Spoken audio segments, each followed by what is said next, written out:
Yeah. Hi, Jeff. Hey, Jeff, welcome. Yeah. I'll introduce you to Elliot, but I don't care. He shows up. Oh, yeah. Elliot. you can Yeah, it's always go been. quick. Quick. It's not a thing. You know how long Held I've been back. doing this? I haven't used this since like June. Right. But a lot of people have been remarking on how much there is now, so I must have crossed some threshold in the last couple of months. But thank you for noticing. Yeah. Yeah, we need to, we didn't have our infrastructure meeting last week. I did talk to, we need to just get.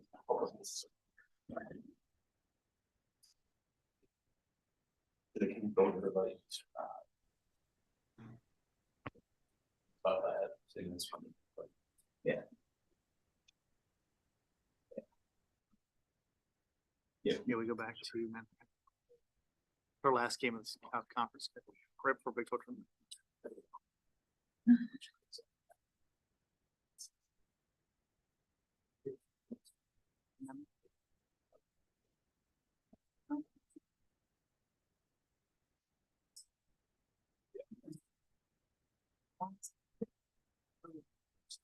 For Saturday.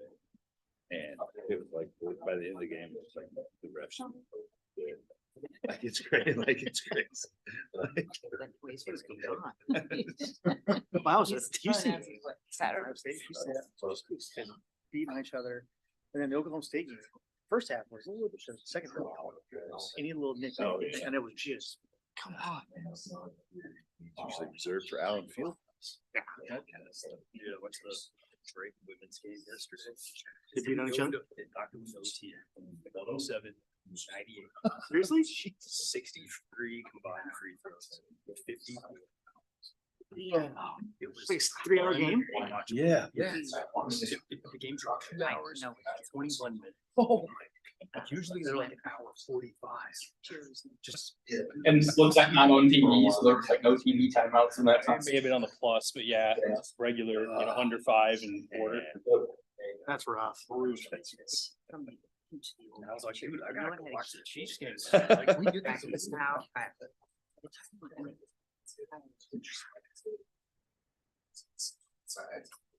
Baylor went out, but Iowa State went out. He does the huge. he's the announcing it. For most games.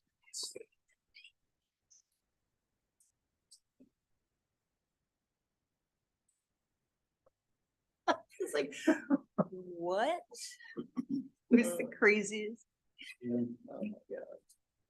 It's like Hillary looks like we do have Elizabeth on.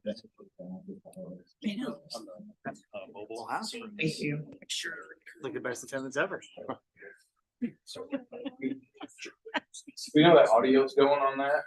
You know what? I didn't hear a thing that said. Yeah. Hey, Holly, if can you unmute and talk or something? Somebody thinks you can hear you. You know what? Can you hear us? Yeah, I can hear you guys. Okay, we got you. Thank you. Yep. Yeah, right. I never heard like the recording part of it.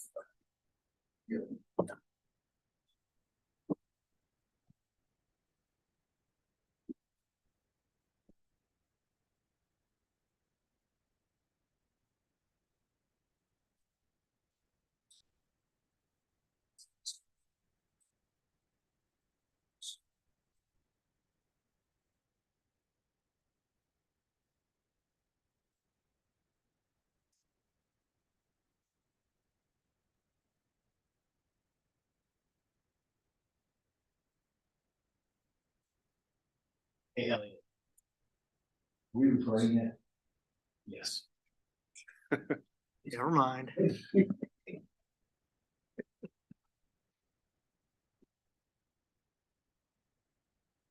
Elliot. Since we are recording, is one of our tenants at Norwalk to become the coffee capital of Illinois? Because we're Like pizza better. I like where you're at with that notion. Yeah. I do like the caffeine. Done well. you don't have to wait very long to get coffee here. It's good.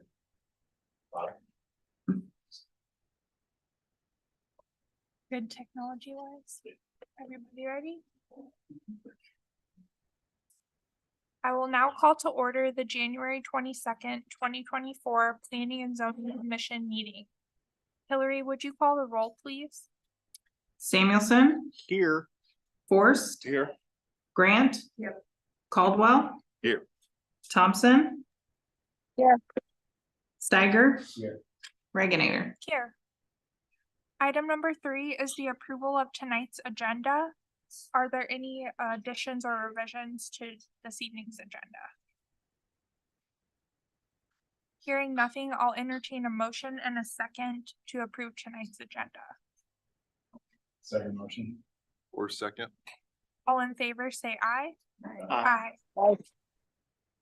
Item number 4 is the approval of the November 27th, 2023 minutes of the regular Planning and Zoning Commission meeting. Any changes to the November 27th minutes? Hearing nothing, I'll entertain a motion and a second to approve the November 27th, 2023 minutes. Samuelson, a motion. Second. All in favor, say aye. Aye. Item number 5, I'd like to welcome all the guests who have joined us here in person and on Zoom tonight. I'd also like to welcome Jeff Caldwell as our newest commission member. Thank you for joining us, Jeff. And we also have a new city council liaison, George Meineke. So thank you for joining us, George. And we will, are there any individuals here tonight, either on Zoom or in person, who wanted to speak on an item that is not on tonight's agenda? Anyone on Zoom? All right, hearing nothing, we'll move on to item number 6. This is a public hearing and recommendation on a comprehensive plan amendment to change the future land use classification of 8800 County Line Road from agricultural reserve to commercial industrial flex. Since this is a public hearing, we'll go ahead and open that at 5:47 p.m. Elliot, would you brief us on this item, please? Yes, and I'm gonna be talking about items 6 and 7 together, but those are gonna be 2 separate public hearings. So we're Perfect. gonna have to open it and close those individually. Great. So 8800 County Line Road, this is at the very northwest corner of the city limits. You have Polk County, just north of here, West Des Moines, just one property over to the west. This area is located in a triangle of land immediately adjacent to a bigger piece across Veterans Parkway that was considered commercial industrial flex in our future land use plan rewrite that we approved in 2022. It's kind of a weird piece of land because it's kind of already developed, but there's no utilities, so it's a little bit in a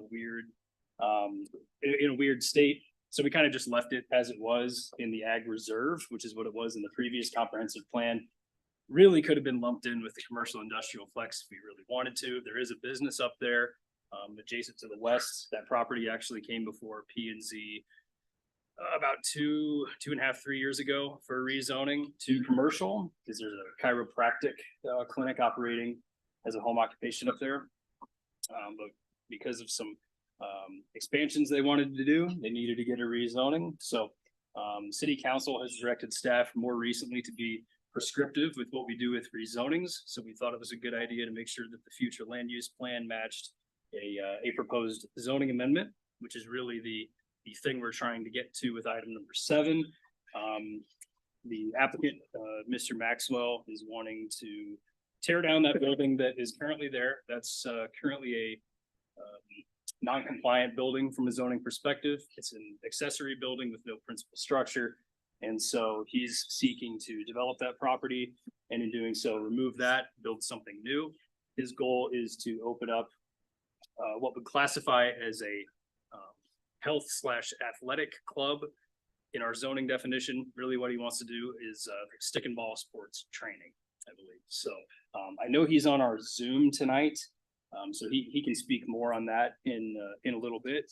But really, this first item is just considering an amendment to the FLUP to then entertain a zoning change. So the proposed zoning change that we're targeting to allow this use is the same as the zoning for the property to the west. So that's about all I have. Happy to answer any questions.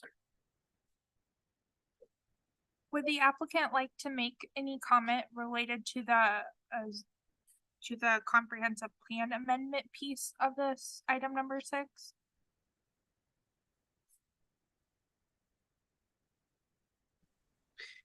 Hello?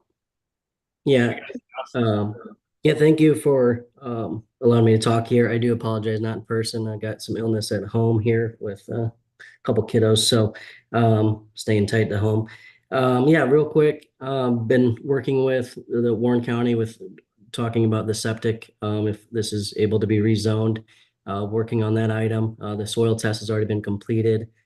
And just real quick, brief background. I've taught for 16 years in Des Moines and Waukee public schools, and I'm no longer an educator right now. But I do coach. I've coached for nearly 20 years, former Drake athlete, and just being around the metro for a long time and knowing the need of youth space and youth sports. Is a need, especially I really feel on this side of the metro. I have a lot of athletes that I coach, even down towards the school district of Wayne and Murray and Osceola. I just know we have a lot of kids that drive all the way to Ankeny and Grimes for training with me that I lease out hourly right now. So I've been coaching more of the private training since about 2015, and it's just I know there's a need, and I feel really strongly around this area that it can make a big difference with our youth and get a lot more smaller classes put in, some one-on-one individual attention, and I believe it's a need, and kids deserve I believe that to grow in as an athlete and into better humans, for us to have more productive kids that have been dedicated to something with sports, in society down the road as they're adults. I think that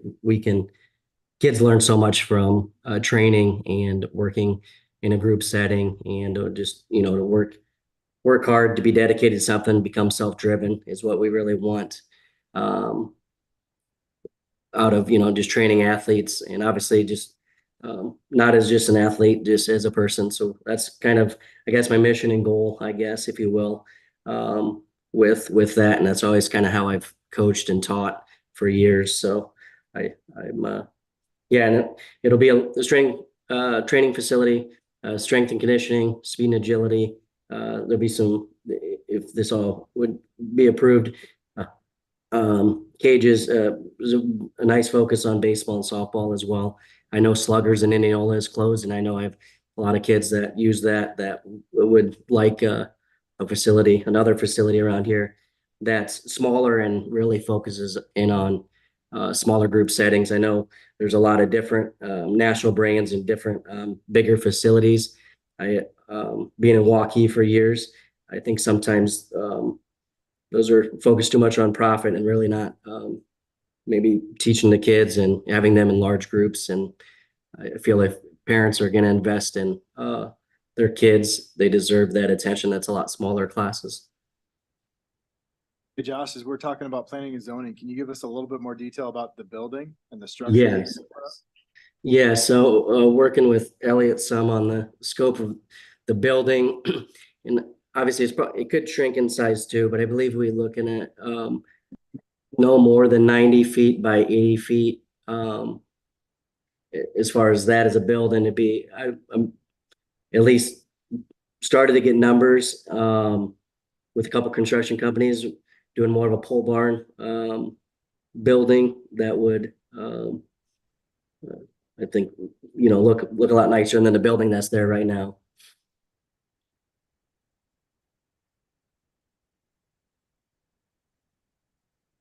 Thank you, Josh.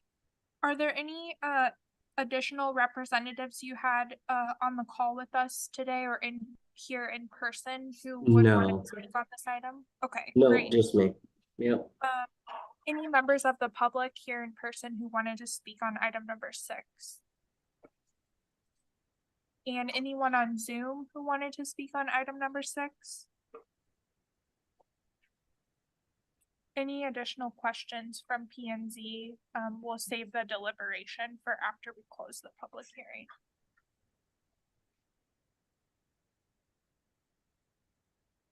Hearing nothing, we'll go ahead and close the public hearing at 5:55 p.m. And now we as a commission can deliberate on item number 6. So Elliot, Josh mentioned that he's working on, it sounds like perk tests for septic. Yep. As part of rezoning, will we end up bringing utilities to that property? That's not within the scope of this. Utilities are pretty far from this site. There are rural water lines out there, and you would have to provide the appropriate stormwater infrastructure. There is no sanitary service out here. So he's been working with county sanitarian on figuring out on-site treatment. So that's not required. Not necessarily, well, it's, and Luke, help me out with the language on that, because there's, if you're within a certain distance of utilities, you're supposed to hook up to them. But there's situations like this. He's about 1.5 miles, I think. Yeah. From the nearest sanitary sewer. It's like So within you 200 have some feet of it, latitude. though they're significantly farther away from any required hookup. And with it being in the far northwest corner, yeah, it's a long run of sewer before anything would get up there. We do have, I mean, our maps show plans for sewer to come there eventually. It's be more development driven, so it would likely be a big project on the southeast side of Veterans Parkway that in the future would bring sewer up there, and then at that point we would then extend it over, and then connection would be required. So Since sewer is not required for rezoning, is there anything else like they're not required, like sidewalk? There's no sidewalks in that area. Are we not requiring sidewalks and other, I think, typical features that are required when we develop areas? Are we, they're requiring like the Norwalk standard commercial facade? Yes, yeah. All of the typical site plan requirements will be required as part of the site plan submittal, which will follow this at some point once Josh works with the designer to get it built.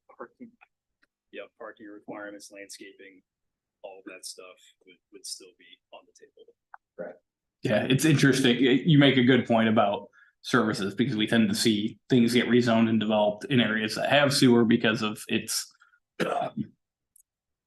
high need for most development processes, but it's not actually part of our zoning ordinance requirements when we look at sites. It's resides elsewhere in the code, and again, it's the proximity to existing sewer line that requires those connections. I just wanted to make sure we didn't approve the rezoning and then Josh run into trouble later on in the process because somewhere else in the code. Sorry, you can't do that. So Yeah. as long as the rest of the process continues forward, that we can based off codes we have in place. Yeah, Josh and I had a pre-application meeting a few months ago where we broadly talked about those things, and again, the parking, landscaping, facade requirements, all that. So we briefed him on those things. I have no other questions. Any other deliberation by the commission?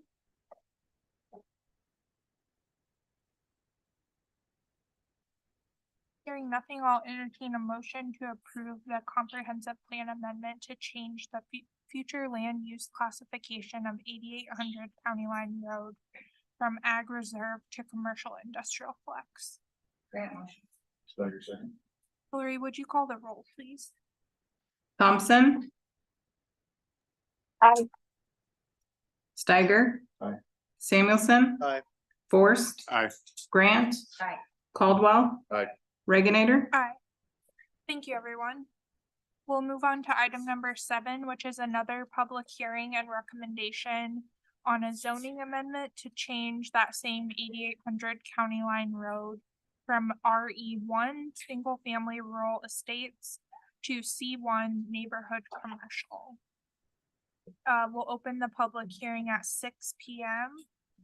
And Elliot, you've already kind of briefed us on this one, but anything else you wanted to add?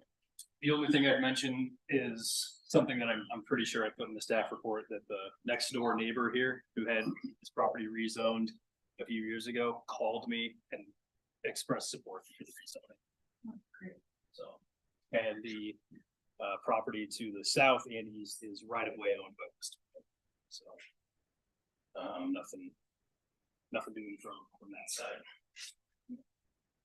Josh, was there anything additional you wanted to add for us to consider with the zoning amendment piece?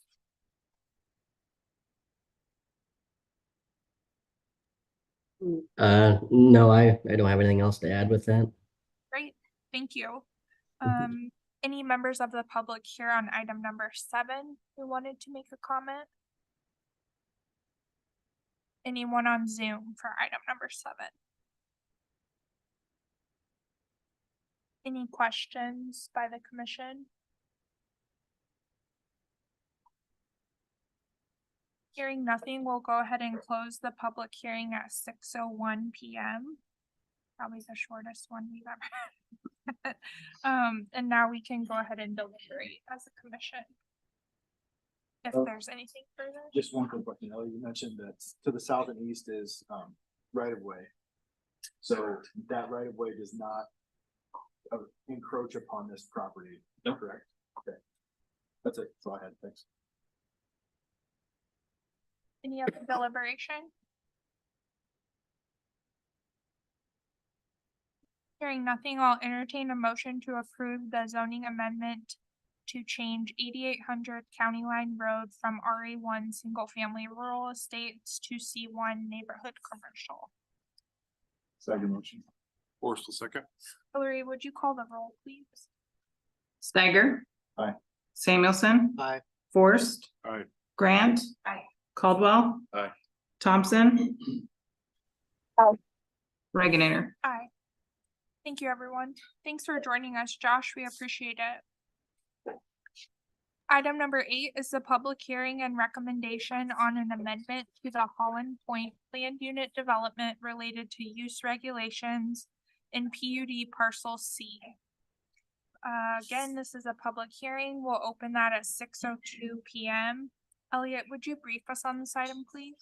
Yep, so we had a pre-app meeting with the folks over at Hubble, or rather they came here to talk through a concept that is part of the staff report. There's a mix of unit types shown below, all within parcel C of the Holland Point Plan Unit Development.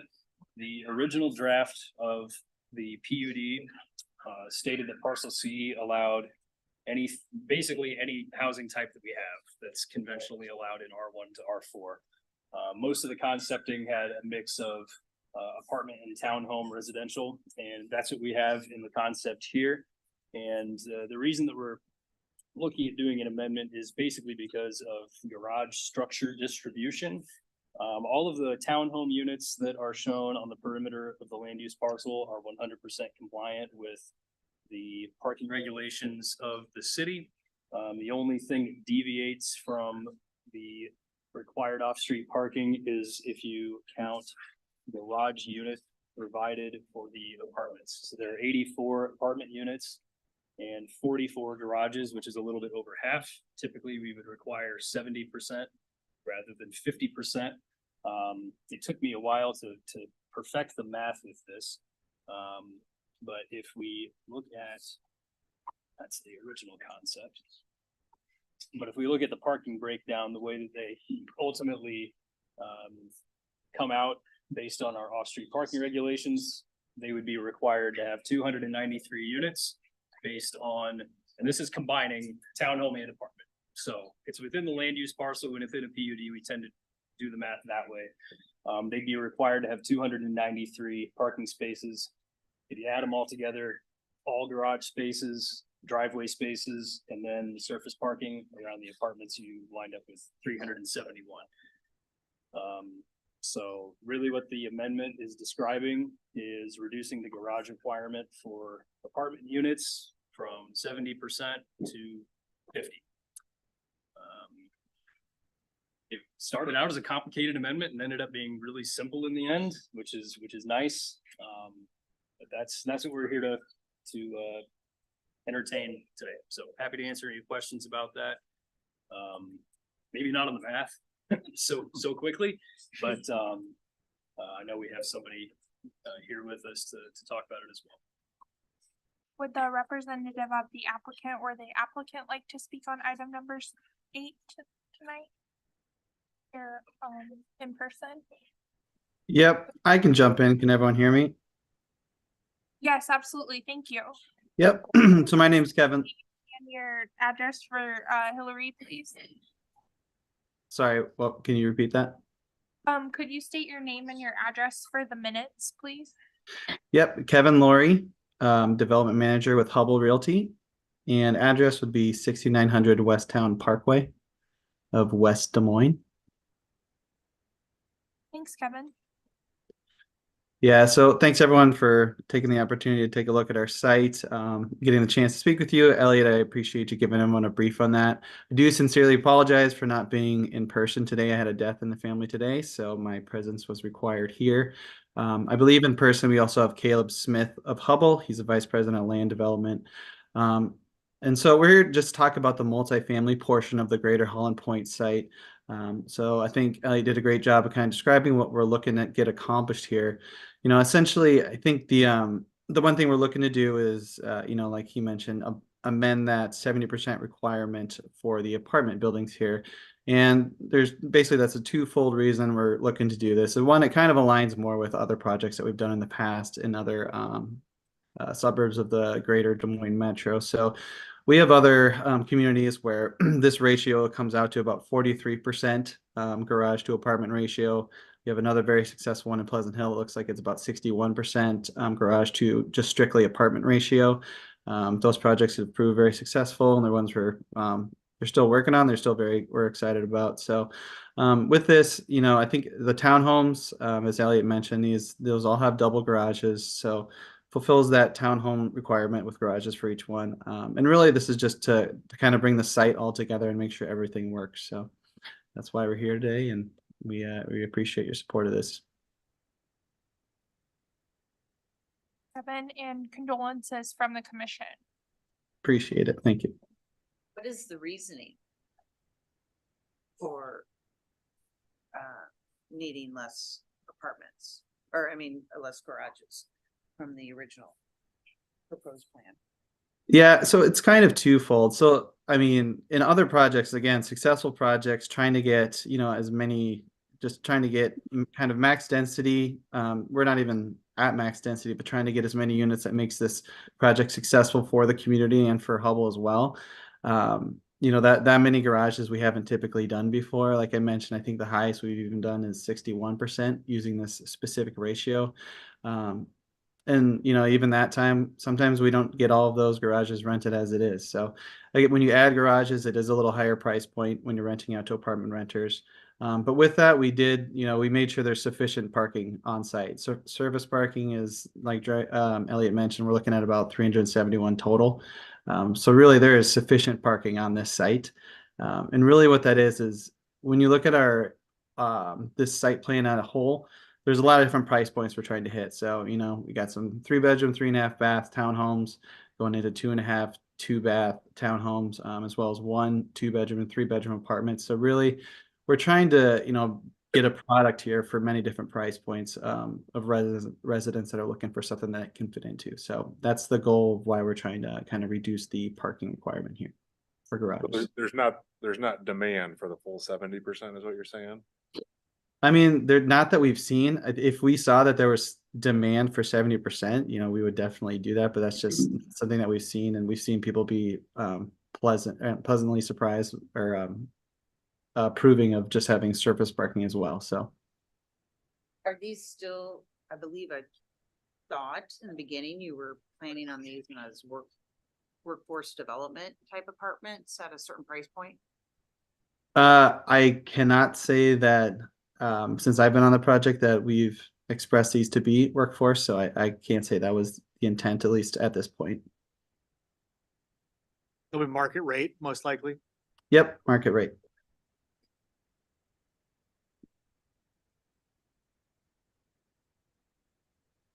Any other questions for Kevin?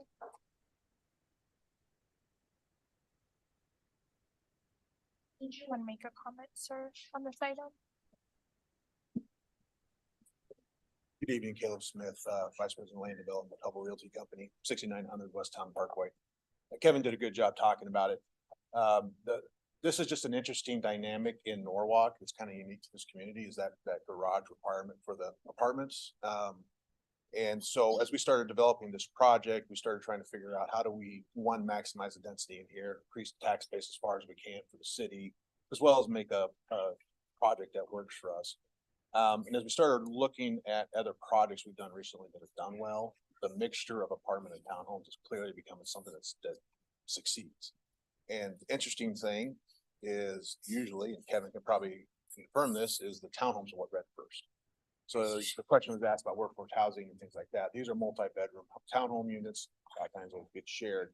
And we're seeing in our other projects, the first thing to book up are townhomes, and if a townhome has a garage, those especially go quick. So as we started looking at this project and seeing the recent success in those other projects, we realized we had to have a mix. We couldn't just go straight apartments with garages. The market's demanding more.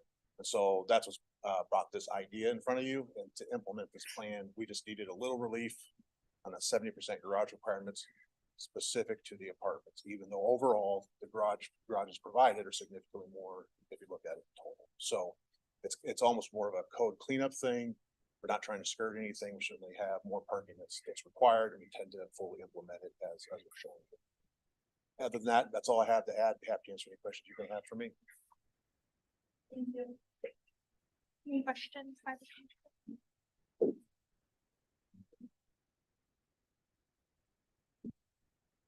Any other members of the public in person that wanted to speak on item number 8? Any other members of the public on Zoom for item number 8?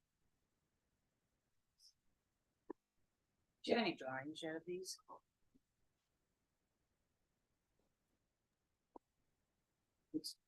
All right. Again, this is Caleb Smith with Hubble Realty Company.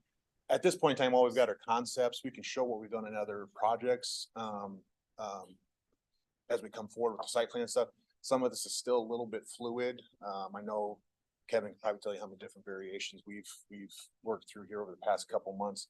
But those product types exist in Pleasant Hill, just on the east side of Highway 5. And you can go see a lot of those there.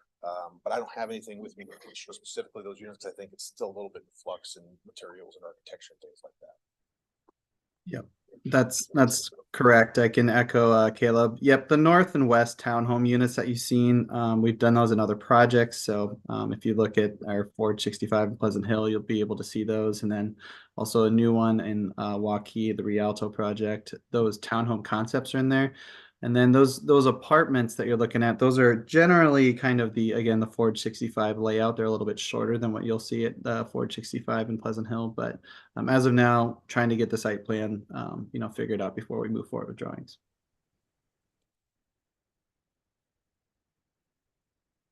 Any other commission questions before we close the public hearing? Hearing nothing, we'll go ahead and close the public hearing at 6:14 p.m. And now the commission can deliberate.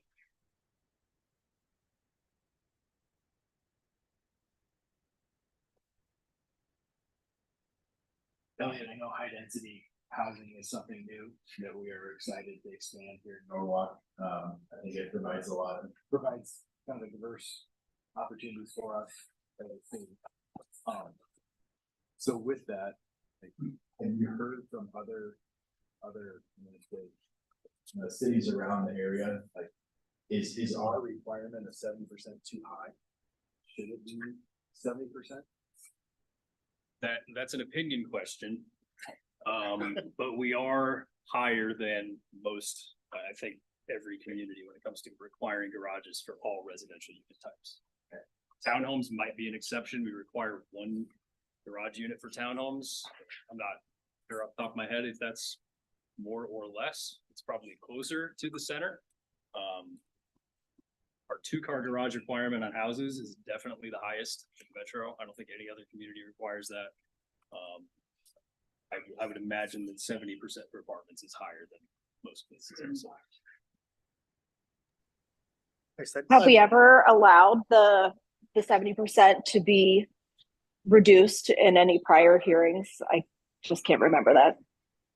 I'd have to go back and look at prior site plans, but I think we may have accepted a waiver at Brody's Landing. I don't think we did at Brody's. We did, the 2 that I know that we did do waivers on, which are a little bit different than this project, but Alice Place as a senior apartment complex, was allowed to have no garages. And then also, Eden Crest was kind of a hybrid, well, Eden Crest and Holland Point Senior Living, both were like senior apartments, but also didn't have the memory care side of it. So those are a little bit different than Alice Place. But all 3 of those would have been classified as high density residential, and had a potential for a garage requirement that we waived in those projects. Call anything else. I guess my question, I kind of to echo, if we're changing the rules now for one apartment complex, I feel like it should probably change from here on. Rather than, because otherwise everybody's gonna come back to us from every apartment complex now on and ask us for the same variance. So why don't we just, the suggestion would be, why don't we just codify it if we're gonna approve it? The staff But it's like, recommendation. but why was the 70% put in to begin with? What was the thought process? Why are we changing what was said? I'm just curious about that. That's hard, Elizabeth. I appreciate that question. I mean, that's been a number that we inherited from previous zoning codes. I mean, if you really get into the philosophy on what those numbers are and you really look into it, you start realizing that a lot of it's just kind of picked out of thin air by what people think sounds good. I don't know that that's the case with ours or not. I can't really speak to why it is. It just is. Sorry, that's a non-answer for you.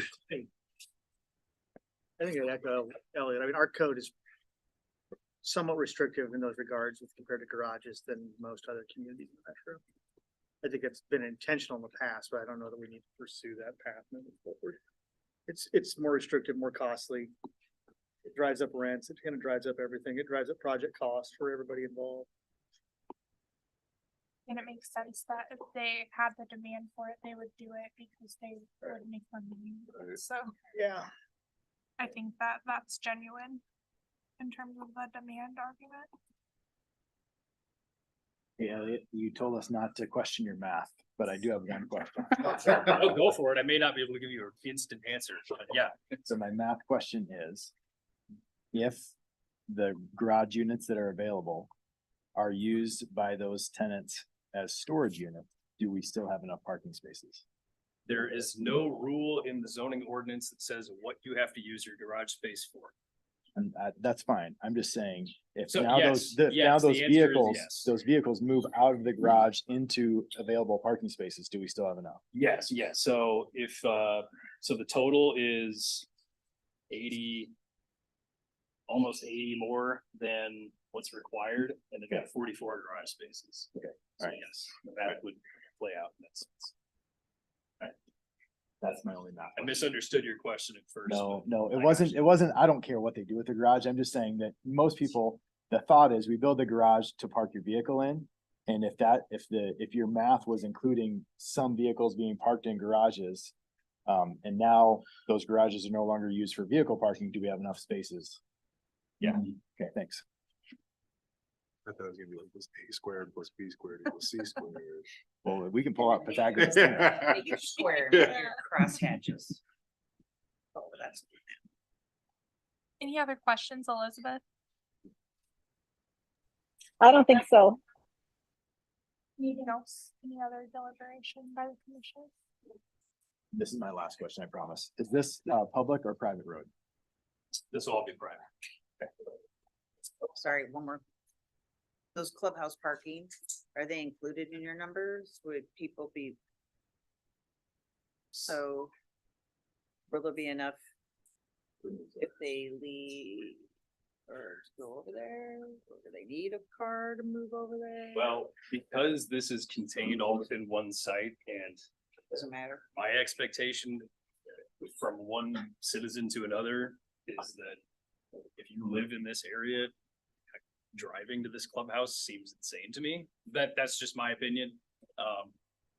So there's gonna be, I believe, another clubhouse for the residences in Holland Point outside of this elsewhere, so there shouldn't be too much. Not all residents, 55+ area. This clubhouse only serves the apartment complex, right? That'd be a question. for That's them. correct. Tell you that. Sorry. That was a great comment.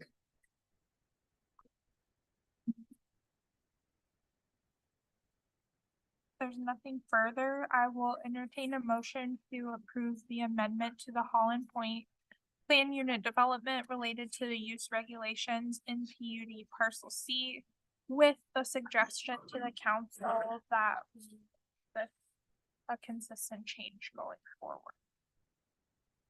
I'll entertain a motion in a second. Samuelson, on motion. Bristol second. Lori, would you call the roll, please? Samuelson, Aye. Forrest. Aye. Grant. Aye. Caldwell. Aye. Thompson, Aye. Steiger. Aye. Reginator. Aye. Thank you, everyone. Item number 9 is a request from Doug and Grant McConaughey. I apologize if I pronounced that incorrectly. For approval of the final plat of Hughes Century Crossing, Plat 8. Elliot, would you brief us on this item, please? Certainly. So the location of this minor subdivision, again, a minor subdivision, is a final plat containing no new public infrastructure. It's mostly just a lot split to either facilitate a transaction or to create a development lot in the case that utilities are available on site and the lot is readily buildable. So it's located on the north side of Chatham Avenue, 1.8 acres in area. We have been in contact with the applicants concerning how East 18th Street would extend north through there. So that's a thing that we're working on as well. No public infrastructure involved with this plat, though. It's simply a lot split with this general shape. It is located within, I think, parcel E of the Hughes Century Crossing PUD, which is going to require a zoning amendment in order for something to be built there. We specifically wrote in the PUD that a zoning amendment would need to be brought forth to P&Z and council to determine the finality of use in this area. That goes for this lot as well as outlot X, which it's being separated from. So just adding that as information for you guys. That'll have to happen. Site plan will have to happen. My understanding is that a commercial development is eyeballing lot 1 in this minor subdivision. So that's all I have. Happy to answer any questions, or we do have folks representing the project here. Would the applicant or representatives of the applicant like to speak on this item?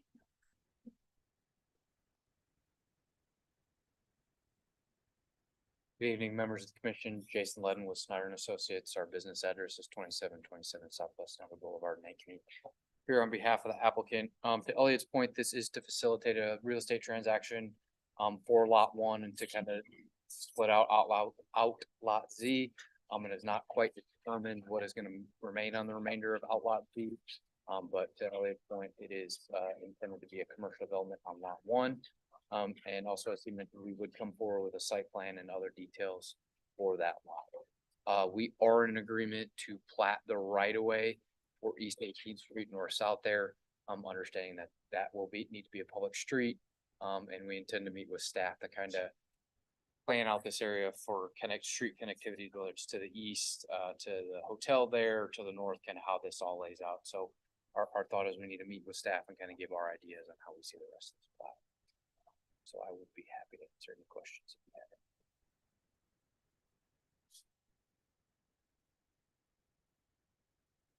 any. Any questions?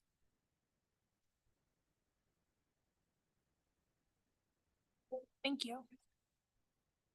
Are there any members of the public who wanted to speak on item number 9 here in person? Any members of the public on Zoom for item number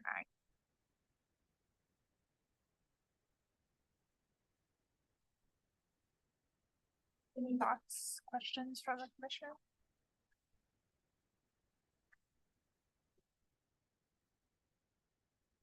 Hearing nothing, I'll entertain a motion to approve the final plat of Hughes Century Crossing Plat 8. Motion. Senator Seth. Hillary, would you call the roll, please? Forrest. Aye. Grant. Caldwell. Aye. Thompson. Aye. Steiger. Aye. Samuelson. Aye. Reagan. Aye. Thank you, everyone. Item number 10 is a request from Christian Brothers Automotive for approval of the site plan of Christian Brothers Automotive. Elliot, could you brief us on this item, please? Yes, so this is the second lot in the Scooters Edition, which was a smaller subdivision performed between Marketplace Drive and Sunset Drive south of Mercy Clinic. You all know that Scooters built in the southern of these two lots, and Christian Brothers Automotive is looking at the northern half. Just prior to the end of the year, or maybe the first meeting in January, the PUD amendment went through council to permit an automotive use on this property. It's located in a PUD parcel where C2 is the underlying zoning, along with a host of residential, but C2 wouldn't normally permit a automotive business, but the amendment went through to permit it. So their site layout looks something like this, with that shared drive coming off of Scooters already, and then completing that loop to the north, but then also having access into their own contained lot right here. The building itself, about 5,100 square feet. There's a little bit of rise on the land to the north, so they're looking at doing some retaining wall work there to help stabilize the ground. I do have the of the sides, so we got a couple different kinds of bricks that are being used, as well as limestone on the bottom 3 or so feet. We added in PUD amendment some detailed language about architectural compliance. So this is 100% class 1 and 2 materials. So that box is checked from an amendment standpoint. That's about all I have on this one. Happy to take any questions. We have in person and on Zoom folks related to this project. Can you just confirm his front is facing Scooters, right? Yeah, so the very top one is facing south towards Scooters, yes. Okay, and then Mercy gets the other one. What is the highway? Which one would be? Left. Bottom center. Right. Yeah, it would be the middle one, right on the bottom. Yep, that'd be that. Okay. I'll make sure the dumpster was in the front. Would the applicant or applicant's representative here in person like to comment on item 10? Sure. Good evening, Madam Chair. My name is Commissioner Brad Keel with Bishop Engineering, 3501 104th Street in Urbandale, representing Christian Brothers Automotive. They're out of Houston, Texas. Yeah, Elliot did a nice job of summarizing the project. We're very excited to think this is our 4th location now we're looking at in the metro area for them. The other ones are Waukee, Ankeny, Grimes. And Yeah, as far as the building orientation, the office area is that small area on the left side of the drawing, and we'll be facing the highway or Sunset. And our access with the dumpster enclosure was actually part of the building, so it looks like the building there on the other side, on the Marketplace Drive side. Everything else is fairly self-explanatory. I'm happy to answer any questions. This all the same material that's built on the one in Waukee. Yes, yep, they look very They similar. look very nice. Yeah, they do a very nice job.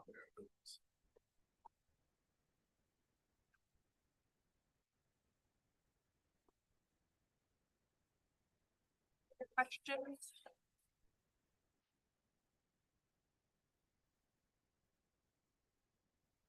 Thank you. Thank you. And there's a member who, on behalf of the applicant, who wanted to speak on item 10 on Zoom joining us.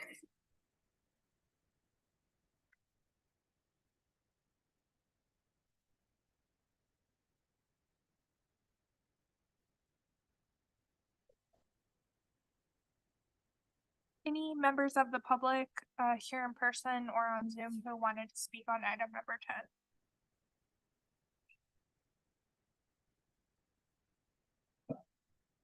Any other questions or deliberation by the commission? I agree. I think the ones that I've seen in the area look very sharp, and I like that we're at 100% class 1 and 2 of the materials. I think that makes a big difference.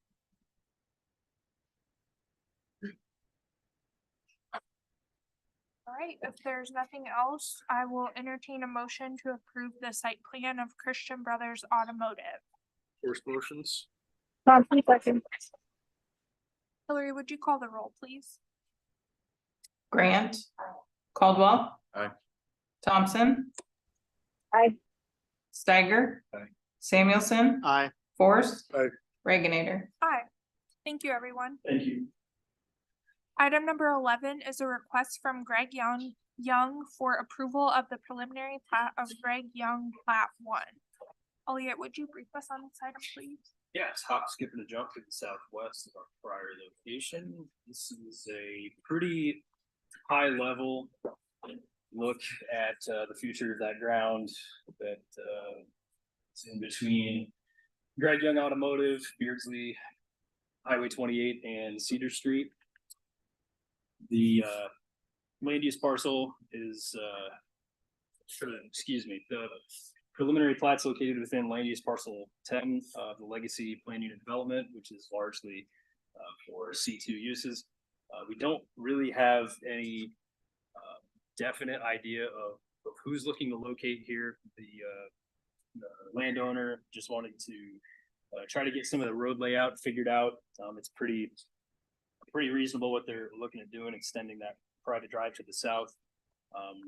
That would be a private drive, and then also having the private drive going east and west with a right in, right out, kind of similar to that of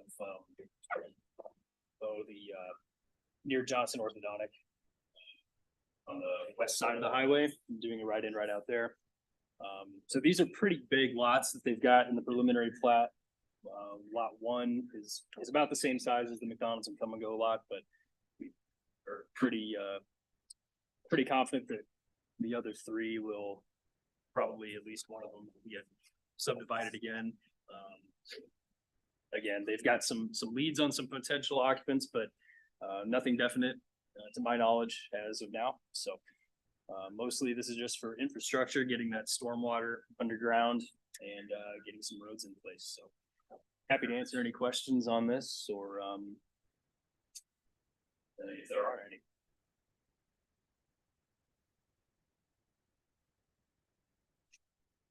Any representative of the applicant here in person or on Zoom who wanted to comment on item number 11?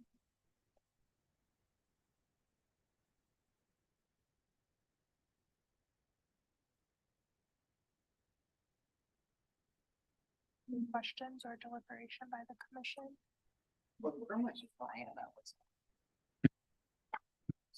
Elliot, you're really just, we're here today to make sure to approve moving forward with stormwater. And anything else? So we already received the construction documents for all the pipes that are gonna go in here, and our city engineer and public works director have reviewed those already. It's unusual to do infrastructural review outside of plating. So usually it goes prelim plat, construction document review, then final plat. So we're kind of just catching up with that construction doc review, with the stormwater component being the primary thing here. But we're just also wanting to get the water lines in place. And yeah, get that wrapped up. Water and sewer line extensions. Yeah. Yeah. So even though those are private drives, we do maintain public utilities along it. Just in general, I think from a staff perspective, we really appreciate the property owner's approach to this big chunk of ground. It's easy to want to just go for the quick thing and grab an area and sell that off and then do the next one and the next one. And, but that hodgepodge gets difficult to deal with. So taking a step back and looking at, okay, how can we set this up for some orderly development in the future? And like Elliot said, you know, it's a high possibility that lots 2, 3, and 4 may come back with future subdivisions be split again, but this will be a benefit to that process because we can probably just jump to a minor subdivision like we did earlier today on the Hughes project. We can just split it up and get them on and get them transacting ground so we can do developments. I agree, but typically the dirt shouldn't have moved until we approved it, right? Well, P and Z did approve a grading plan on that site. Yep. 5 months ago. Yeah. Thereabouts. So, yeah, no, that's normally a part of a preliminary plat, but it can be done outside of a preliminary plat as well. Okay. Yeah, I agree with you. This is nice that we're actually being a little bit strategic and not just doing one little tiny piece at a time.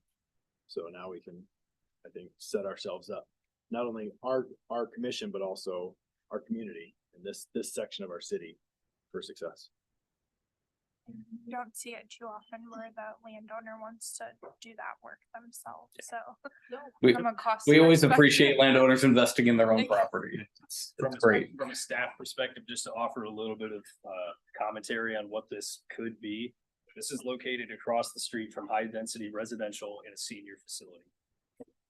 This prelim plat sets this area up very nicely for some L-shaped buildings that can box in the middle of it, create a nice streetscape along the public right of way, and have the private right of way be the loading area and the entrance to parking zones. I can see a lot of strong potential for something like that here. It could be a little unique.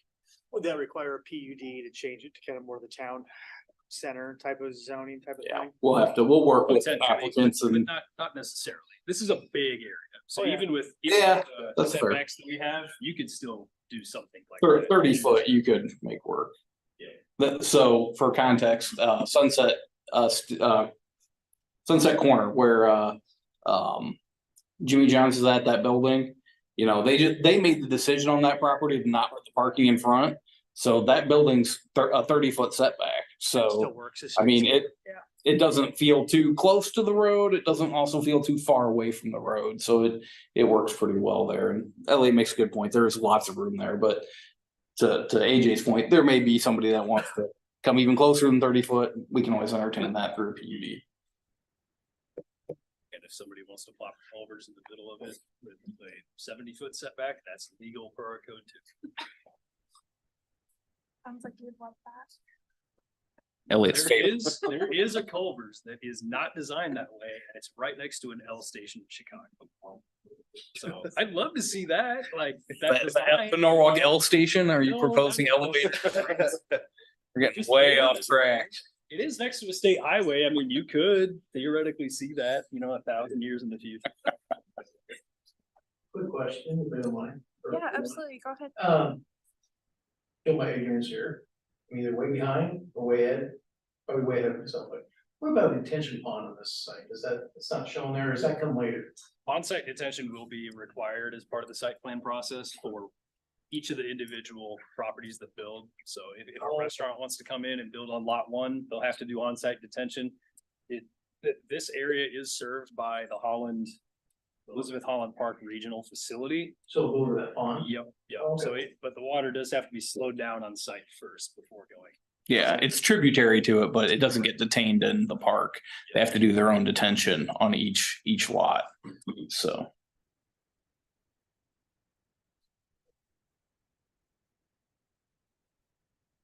Anything else from the commission? If not, I will entertain a motion to approve the preliminary plat of Greg Young, plat 1.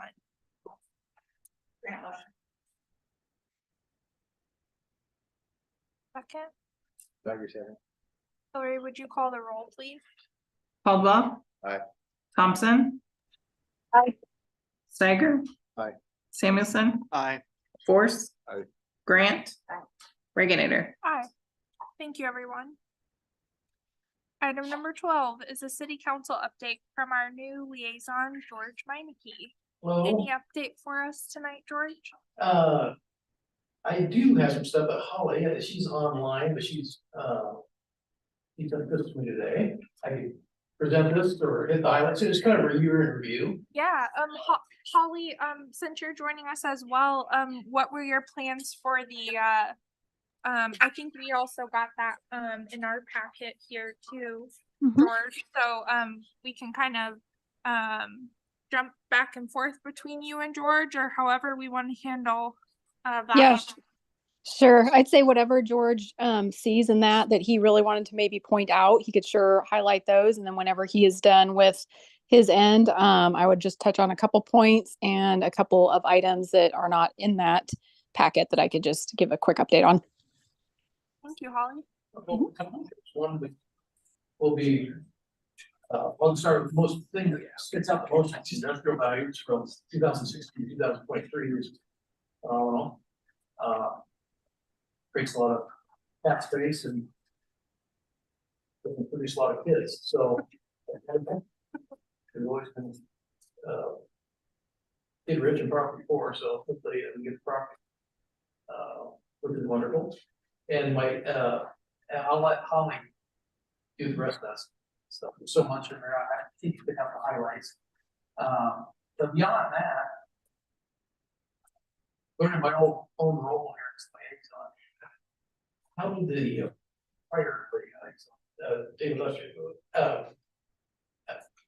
I really haven't asked you yet. Sure. Want to be here every meeting or which is fine, but is that how it works? Yeah, so typically David would attend as he was able to, and really would just provide us with brief updates on the items that we've seen as a commission, to let us know kind of how they've moved along in the city council process. So it's really up to you, whatever. He certainly didn't touch on every single item. More so the more hotly contested items or the extra exciting things seem to be, what we would talk about most. Fair enough, that makes sense. So yeah, Right. really just whatever you're willing to share with us, we always would love to have you and would love to hear any update you have for us. All right. You actually got a chair. Yeah, you get to sit over there if you Yeah, if you want to. In the You can sit future. with staff if you want. We won't relegate you to the audience all the time. And George, I think it was like every 2 or 3 meetings. I felt like it wasn't every meeting. Whatever. Yeah. Steph Reba was our first, she was here every meeting. I mean, but that's, a lot of. No, stuff. I wanted to try to didn't overstep my. No. As my family says, I can stay tuned. I don't overstep my welcome. She did a great job explaining that, but if anything, when you were here and you heard our discussion, when you went to city council and I wonder why PNC voted this way, it was a great way of you. The for them garage, to that's respond my mind, so outside. changing the garage feature, that, yes. Yeah. So that's not that's me. I'll be here most time. And just echo what Donna said, that what David would do a lot, specifically as well is, kind of when an item was presented back through the Ed come through P and Z, a lot of times, even before I would go through everything, he would kind of give his thoughts on what some of the P and Z discussion that he saw was and everything too. So definitely a two-way street from the liaison perspective. So. No, appreciate it. Absolutely. Thank you for being here, and we're looking forward to having you. Holly, we'll let you kind of take it away with the rest of the update that you had for us.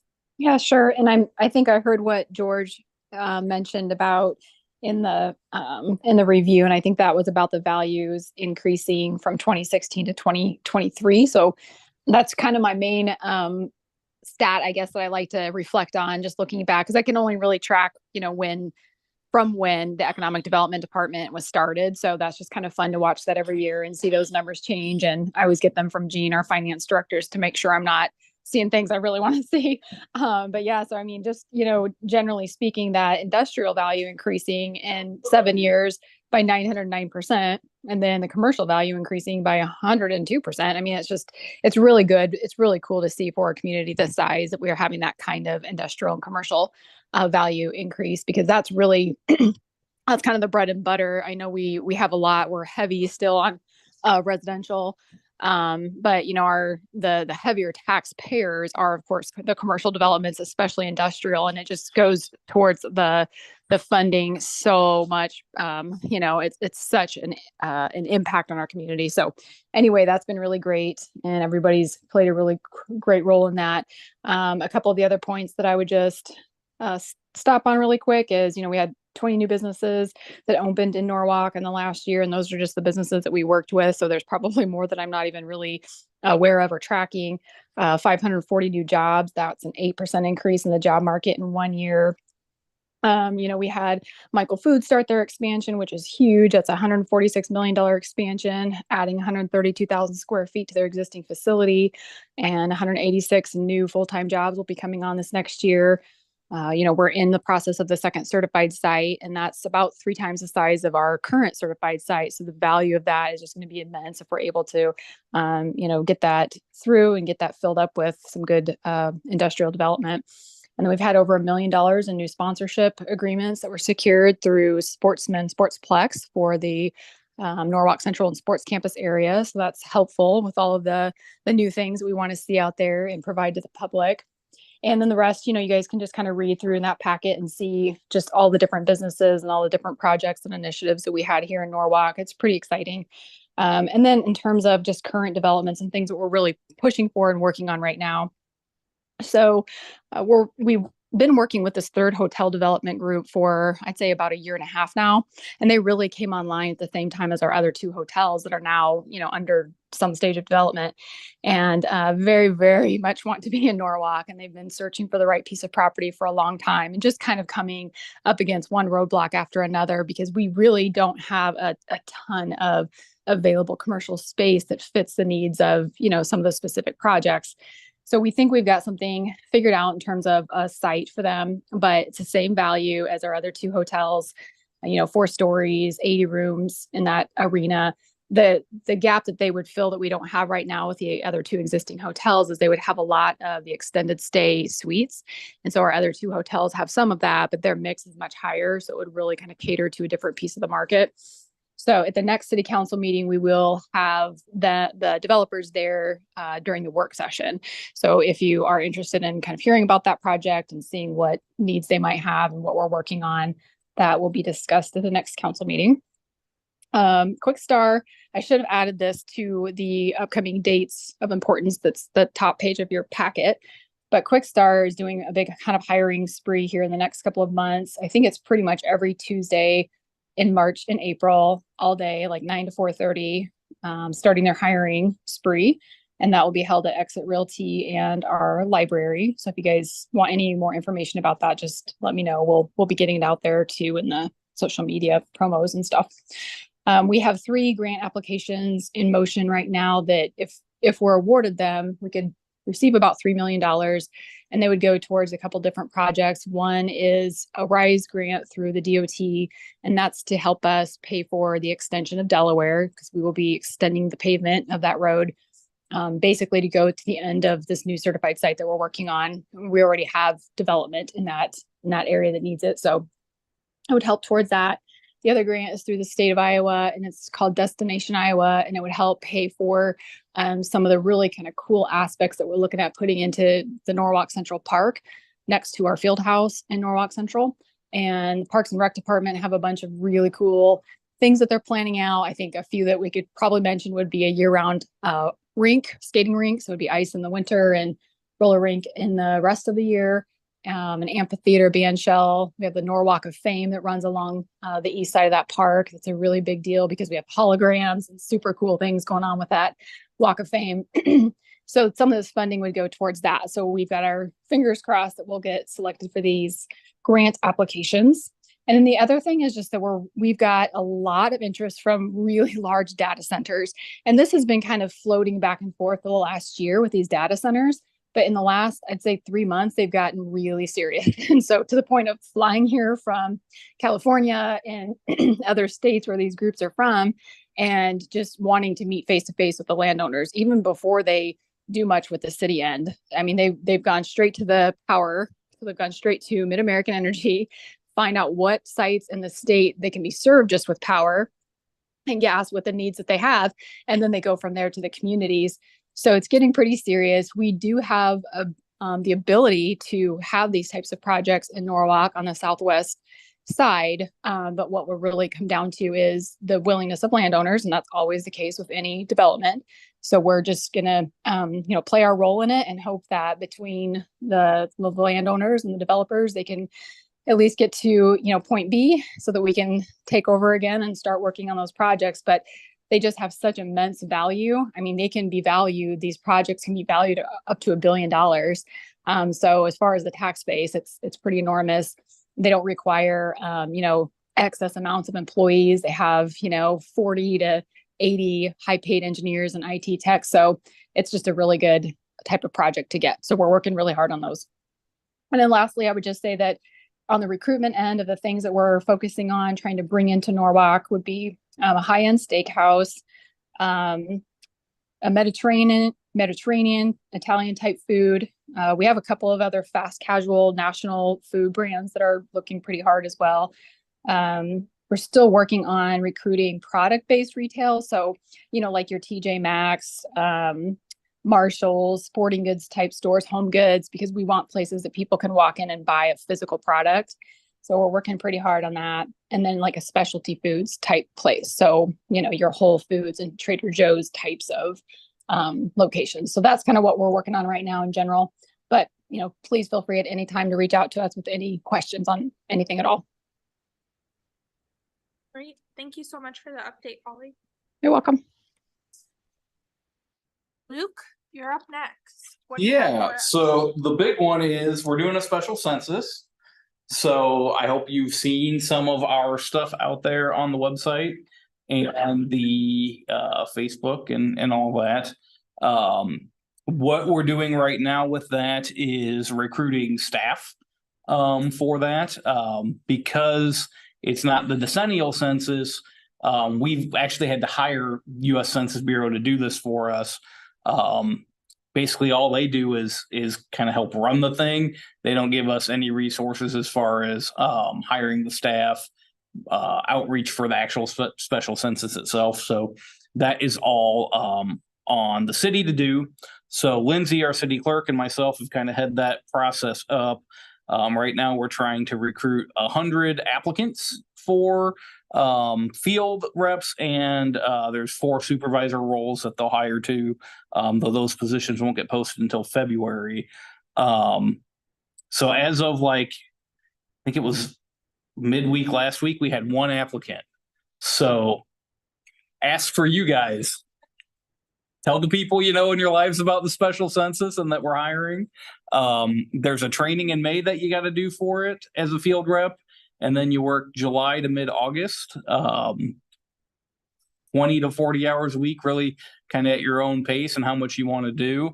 Can be done in the evenings, preferably in the evenings, because you got to walk around and talk to people. Essentially what you're doing is we'll try to get as much online response as we can in May and June. And then in July through mid-August, the field reps are doing the remaining folks that did not respond online. And then there's some just verification. Some people just get randomly selected to get door knocked, even if they filled out online.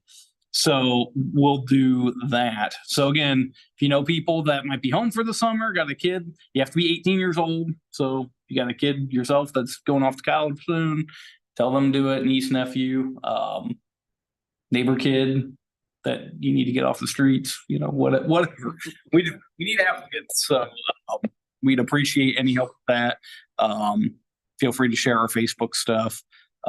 We've been reaching out to some local the Ministerial Association, Chamber of Commerce, just other groups to try to get word out and try and get some better response rates on that. Put our development annual report on your spots. Feel free to take that if you want. Just some highlights from that report. Valuations, that's a total valuation by year. That chart's kind of neat and really shows the kind of steady, stable growth the city's seen from really 2016 growing into, or 2015 growing into 2017, then staying pretty stable through 2023. That kind of comes with, if you look at the next two sections, commercial and residential development, it seems like when residential takes a dip, commercial's taken a spike. And that's kind of really helped us kind of even things out in total valuations. Just know when you look at this too, when we say valuation, we're talking what our permit system calculates. It's the construction valuation of it. So it's not taxable value. So if you go out and you look at taxable values, stats and that type of stuff, it's going to be a little bit off. But this is a good apples to apples comparison for us from community development. Commercial development side, I think a really interesting thing. You'll notice really, and it's pronounced on the valuations chart, that there's a big spike in 2018 and 19 that represents Windsor Windows and Michael Foods being built. So those were a huge portion of the commercial valuation that year. But you see in 2023, we're like way up there because we had the Michael Foods expansion. So if you take all those big projects out, right, you're kind of humming along pretty good on commercial valuation. And then even taking the big project out this year, which is probably only about a third of the valuation that we've done for the whole year, really shows how much the other commercial has come through this year and started to show up. And really a lot of that has to do with the Norwalk Central area coming online. You know, that's finally getting some payoff after a decade of working on that area. So that's great. Residential development, neat chart showing how our units type have been added over the years. Usually you'd see, I had to finesse this a little bit because usually our apartments get permitted by building. So like one apartment, but it's like 30 units, right? So really trying to show that, you know, we've not added a whole lot of apartment units over the years.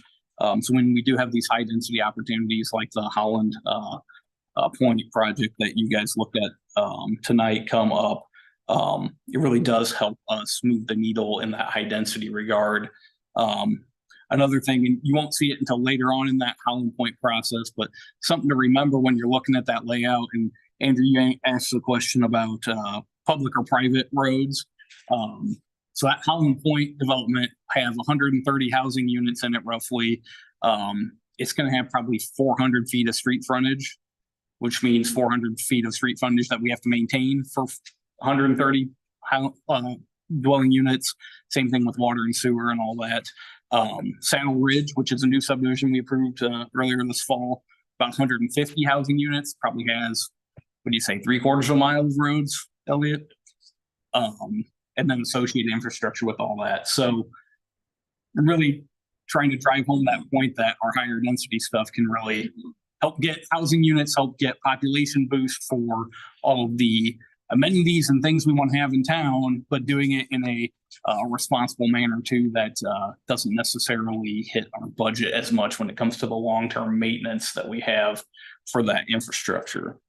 Just a few other things in this report. You know, we do inspections, nuisances, and rental housing inspections. You guys don't hear a lot about that from a planning and zoning thing, but really most of our staff that you guys probably have never met, most of the community development department work is on those topics.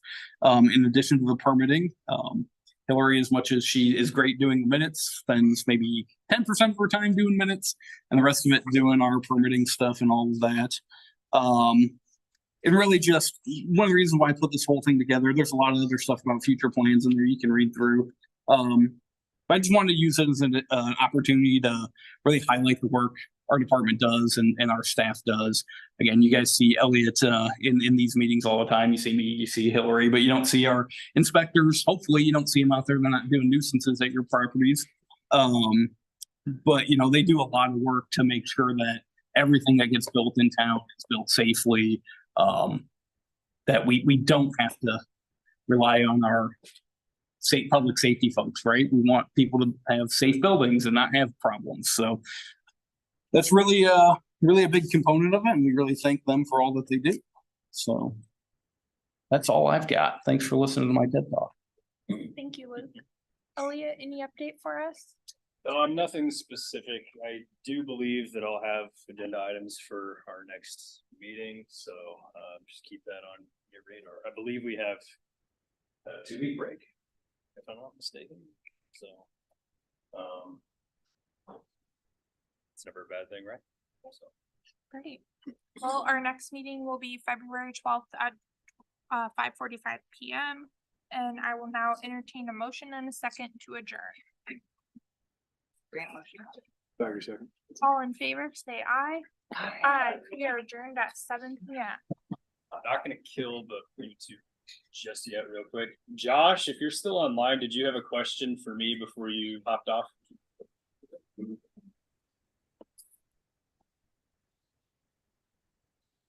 He just left and left. Yeah, I think he just. Okay, just didn't want to leave him hanging if. That's a lot longer than meetings usually are. Yeah, that was a long one. We got longer, but Yeah. that was on the longer side. Yeah, but we haven't met for. A lot of things to get through today. Yeah.